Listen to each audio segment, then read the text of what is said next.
The beginning of the end for the kid. This is Sega Masters.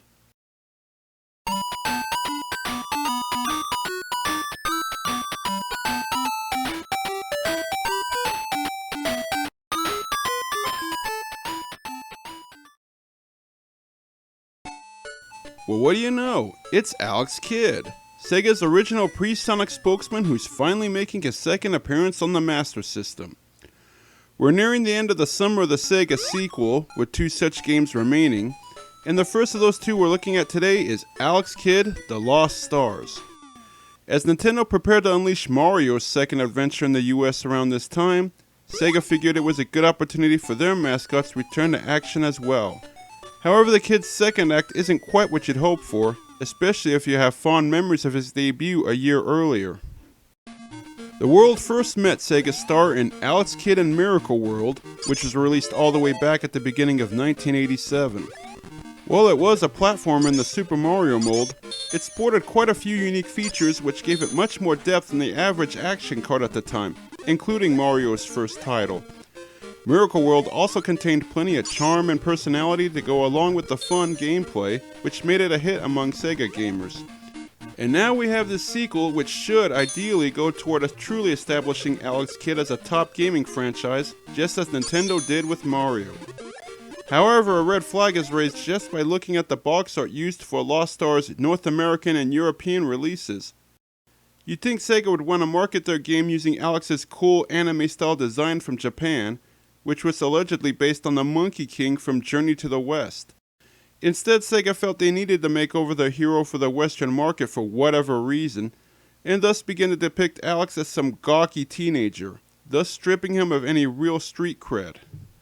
Despite the misguided makeover doing nothing for his popularity, Sega would continue to use this horrible look for Alex for the next several releases in this series, including his lone appearance on the Genesis.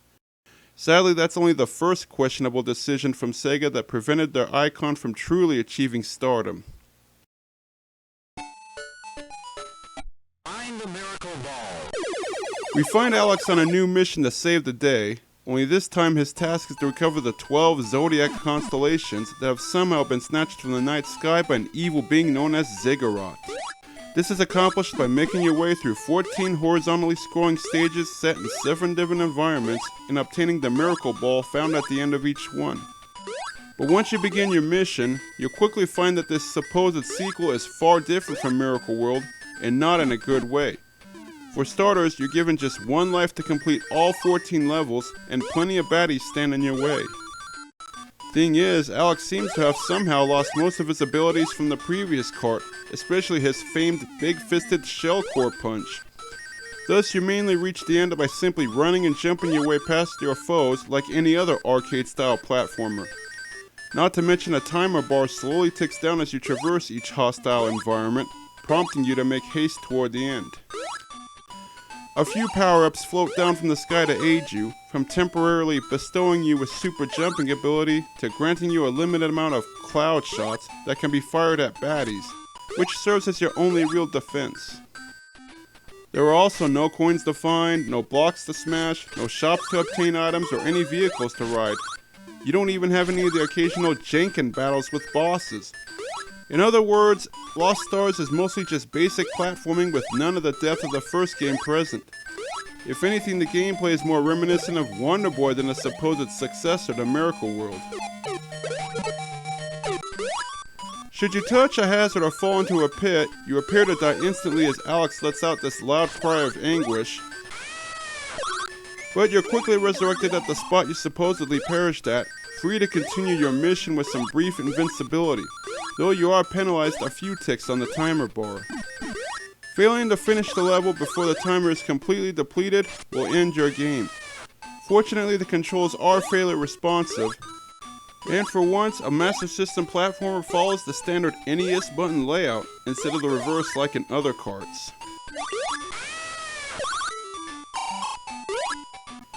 Reach the finish before the timer runs out, and you'll recover a Miracle Ball, apparently containing one of the missing constellations.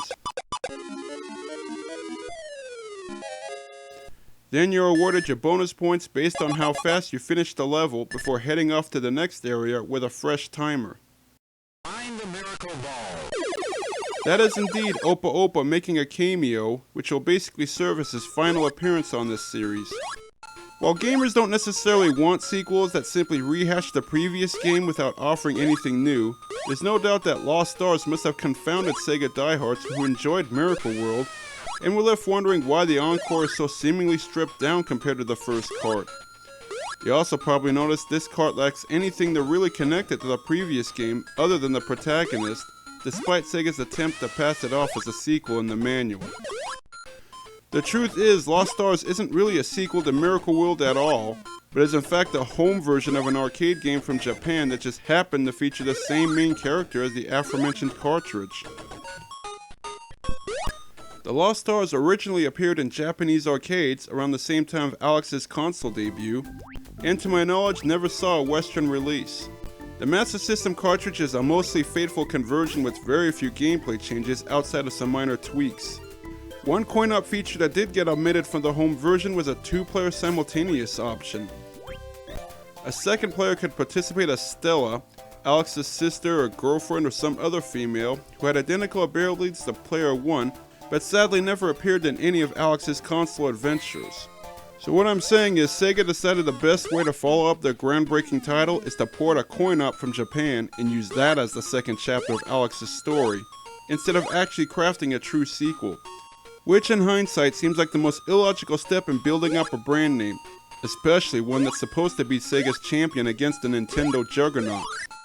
Some may accuse Nintendo of taking a similar tactic with their Super Mario Bros. Franchise, since the game known as Super Mario Bros. 2 in the States is far different than the original cartridge. It is well documented that Mario 2 was originally an unrelated program on the Famicom known as Doki Doki Panic, and was reskinned with Mario characters for the Western market, while the true sequel to Super Mario Bros. Was left behind in Japan. Though the story behind that move is actually far more deeper than I previously thought and has been detailed elsewhere. Sufficient to say, Mario 2 may have surprised Nintendoites who loved the first game, but it still managed to win them over with its great graphics and gameplay, which still featured plenty of the Mario charm. Plus, the cart did feel like a progression over the first game, and many of its elements were carried over in future installments of the series. So if anything, it was adopted into the family. By contrast, Lost Stars feels too much like a step backward with its mostly vanilla platforming that has nothing from the previous game, nor do any elements from this cart carry over to the next game in the franchise. Plus, you can quickly tear through most, if not all, the stages without even breaking a sweat, since you don't even need to fight any of the enemies. You basically save yourself a lot of hassle by just jumping past everything you see, and fighting them with the cloud shots isn't worth the effort unless you're hunting for high scores. Even if your game ends from the timer expiring, you're given unlimited continues to keep going, though you start at the beginning of the level. No boss battles are offered to conclude each stage either. One thing Lost Stars does have going for it are the surprisingly good visuals. A nice variety of environments are featured, including a factory, an enchanted forest, this required undersea stage, and even the innards of a monster, all sporting plenty of vibrant colors and detailed backgrounds. The rather large characters are nicely designed for the most part with some decent animation. The OK background music certainly tries to fit in with the theme of each stage, though it's not anything memorable. The sound effects are a little annoying, and the high-pitched yelp Alex belts out whenever he takes a hit will get on your nerves in very little time, since you will be hearing it quite a bit.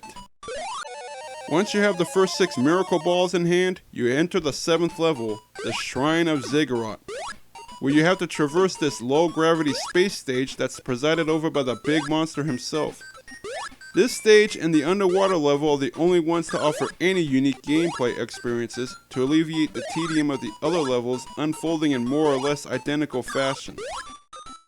Eventually you come across Ziggurat himself, this big ball of energy with an evil face, but sadly you don't actually fight him at all. Instead you simply run past him to the end of the level, where you're treated to this rather bizarre cutscene featuring the Statue of Liberty for no real reason.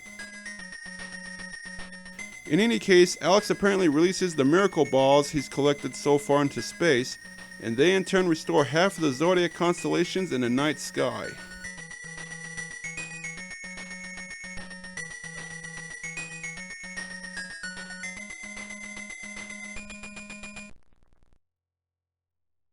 Once that's finished, you now turn your attention to recovering the remaining 6 constellations in the second set of 7 levels. Unfortunately, those stages are just the first 7 levels repeated, in a blatant example of padding by the programmers to extend the gameplay. Aside from a few added enemies, there's almost no difference from your first run through, and completing the second set of levels just gives you the exact same cutscene from earlier, capped off by an unsatisfying The End screen.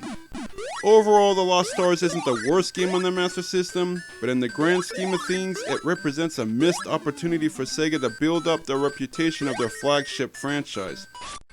The colorful visuals can't make up for the tedious gameplay, and the lack of any real challenge means anybody with above average skills will be able to blow through this cart in one setting.